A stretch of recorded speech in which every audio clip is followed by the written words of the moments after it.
Hi, this is Lee Solden. Um, Probably not going to be taking questions. I thought I could, but I honestly don't see how to get to to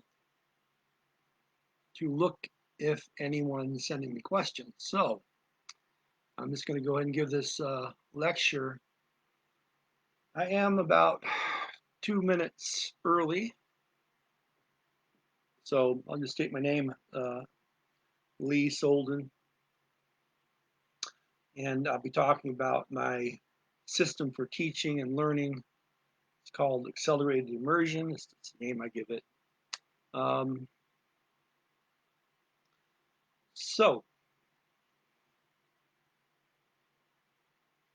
I've been learning languages my whole life and teaching them also since like 9 years old. My dad started teaching me German when I was 9.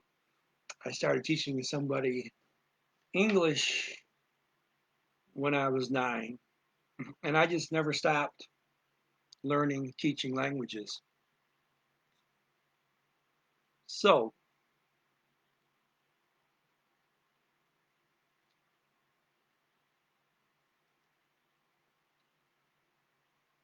again, I'm just waiting. I was told to wait a little bit after 5 o'clock to have more people watching. I apologize. I do not have the wherewithal to figure out where your questions would be for me. So this means it's going to be a little shorter than I envisioned. Hopefully, next time I do this, and I hope there is next time, I will know how to look at the site for questions. Um,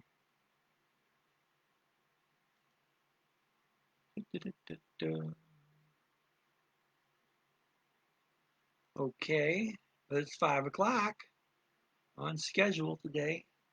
Um, Again, it's my name is Lee Solden. I teach languages and learn them as a hobby. Been doing that for quite a few years, uh, most of my life. Have I ever charged anybody for this kind of thing? Yeah, well, once upon a time, I used to work as a language tutor, um, but I don't. I don't charge anybody anymore. I mean, this is just fun for me. Um, I have over my lifetime studied a whole lot of German and a whole lot of Spanish and quite a bit of French. Spent 5 years studying Korean once. Um, I've spent a total like 4 years studying Arabic, but I pretty much learned a couple of years of it once upon a time, forgot it all. Recently, about 2 years ago now, um, began looking at Arabic again from scratch pretty much. Um, Even back 2 years ago, I kind of started from scratch because someone from the Sudan was teaching me Arabic, and then someone from Syria started teaching me because the guy from the Sudan left the area. He told me to forget everything and start over again back then.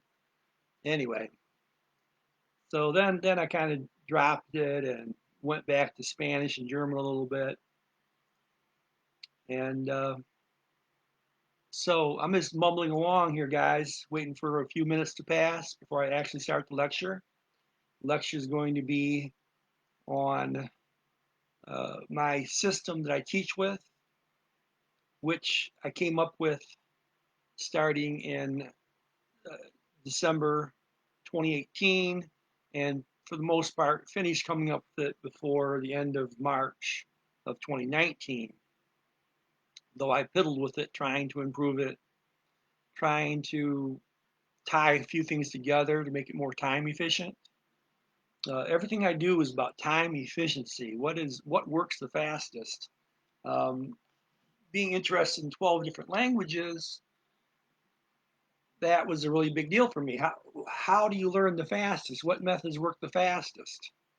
So anything I came upon, and a lot of these are just in several cases the things I just ran into, never looked for. But when I ran into them, I tried to maximize what I'd found. So, okay, I am going to actually start the lecture now. My name is Lee Solden. I'm just some guy who developed my own system for teaching and learning languages. Uh, when I say developed, uh, basically I stumbled upon a few things while learning these languages. And if you want to hear the history of that, I posted that in my intro. So go watch the intro. I'm going to get right into my system today. Um, I am learning currently, and I teach what I know, all of um, Greek, Italian, Dutch, French, Spanish, German, Russian, Korean, Hindi, Mandarin, mainstream Arabic, and Brazilian Portuguese. And my system had no rhyme or reason except for one thing: it's what works. Later on, after my system was fully developed, I started reading about natural language acquisition and realized my system was just that. It was a type of natural language acquisition. And I started looking around and see if somebody else was teaching the same way I do. And there are some people that are teach similar methods, but not the same method. Is everybody else wrong and I'm right? Well, that's my opinion. Okay, but I did notice somebody in Japan was using a lot of the same stuff I'm using, but still not all of it. Okay. Did not hear what you said. Lower your camera. Lower it. Lower it so we can see your whole face. Oh, okay. Um, okay. Someone said that my face was not showing up completely. Is that better?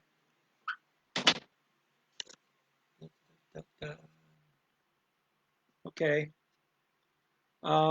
Get some feedback on my camera angle here. Okay. So everything I do uh, turns out it follows natural language acquisition. And someone in Japan was doing a lot of the same thing I'm doing. They're teaching from a story. They're teaching all the words in context, but they're not starting with my system for ear tuning, which I start everyone with that. Um, but before they do the ear tuning, I always get them in the habit of doing passive listening to the language. Uh, and Most of my lecture today will be about passive listening, which is the first thing I start anybody on. So, and mind you, I've looked at a lot of other people's systems. Um, Reading is a form of natural language acquisition because you're seeing everything in context. You're not worrying about the grammar so much. You're just looking up words and trying to piece it together what they're trying to say. Done years and years of that for German. 2018 found me on Netflix a lot. Went through 83 movies and looked up every word in French. 83 movies and programs in French.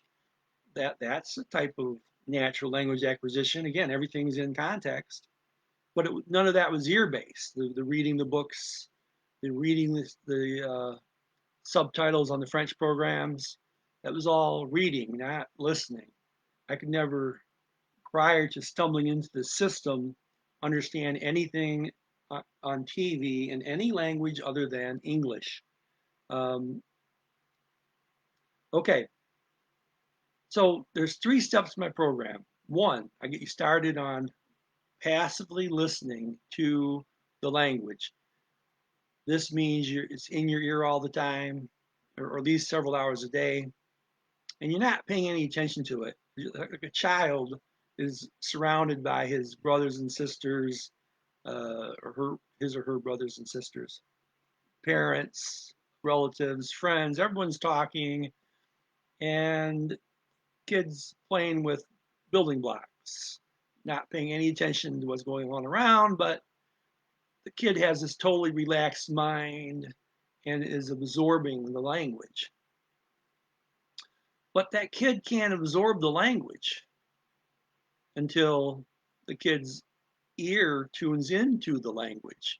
Well, that's a result of, again, being surrounded by the language and being told over and over again, hey, here's your bottle, here's your bottle, here's your bottle. Oh, daddy's home, daddy's home, daddy's home, daddy's home. Repeated phrases that the kid hears over and over and over again. There's only a small number of words said in a household in general. I think something like 500 words covers nearly everything that's said. So the kid's hearing the same thing over and over again, phrases over and over again, plus being surrounded by it all the time.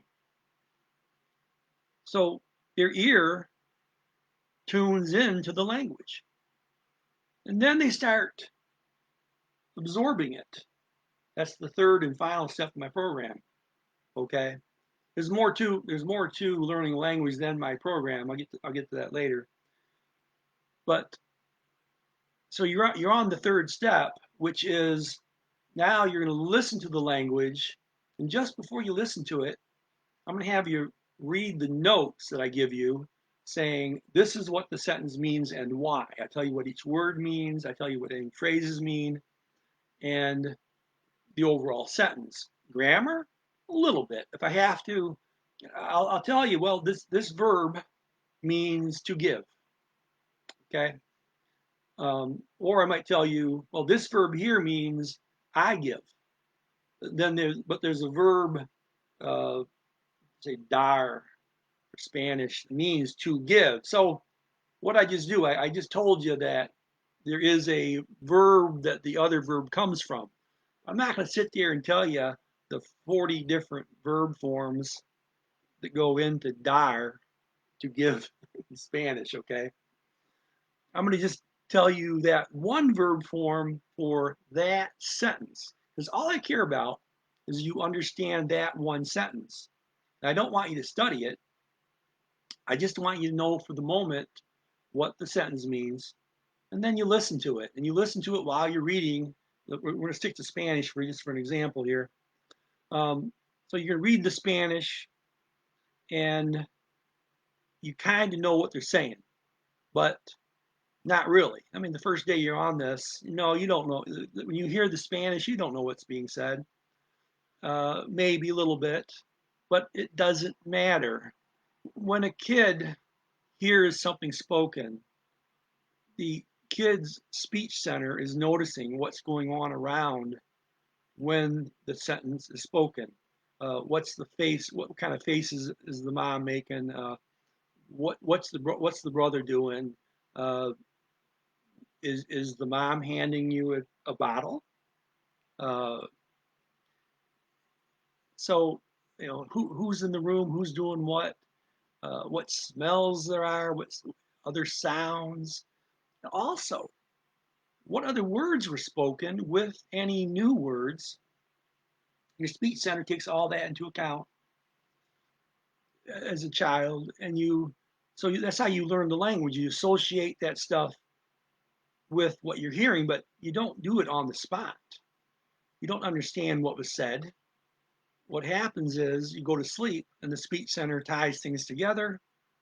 Next day, you know the word. You heard the word bottle the day before, and you were handed a bottle, oh, tastes good. You're eating, okay. Well, next day, after your mind's worked on it, your speech center in particular, and put that in your permanent memory. Next day, you hear the word bottle, and you're like getting hungry and expecting a bottle to be given to you, okay. And it might not be the very next day. It might be a few days. And I tell my students, it does not matter whatsoever whether you understand any of the language that day. You get introduced to what it means, you listen to it, and after you've listened to it while reading, you close your eyes and listen a couple of times just to see how well you understand it. It does not matter how well you understand it. You're just kind of seeing where you are. do you understand it? You're attempting to understand it. At night, your brain knows you've been attempting to understand this stuff, and your brain, specifically this supercomputer up in your brain called the speech center, is going to work on it. Every day, my students wake up knowing more of the target language. They never study. They just keep waking up knowing more of the language. Now, what do I call that?